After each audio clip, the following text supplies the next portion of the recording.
J'avais besoin de changer de métier, c'était très important de retrouver un travail qui était en plein air. Donc là, je suis servi, je monte sur les pylônes, je peux monter jusqu'à 60-70 mètres de hauteur, j'ai une belle vue sur le paysage, on est généralement en campagne.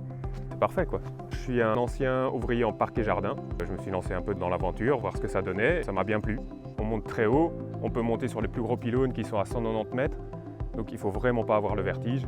Je sors de l'école, là, j'étais maçon, je cherchais du travail. Et moi, ce qui me plaît aussi, c'est qu'on n'est pas derrière un bureau, on est actif.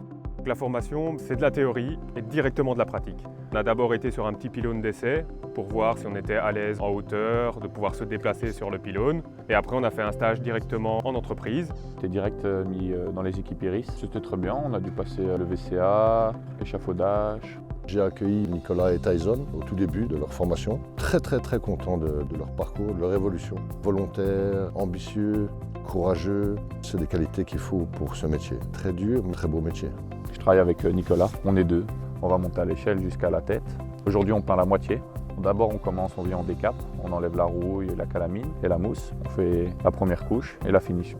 On revient plusieurs fois sur le même pylône. Chaque chantier, on apprend, on évolue. La façon de monter, de se tenir, la façon de travailler. Ça reste physique, mais ça entretient, c'est pas plus mal.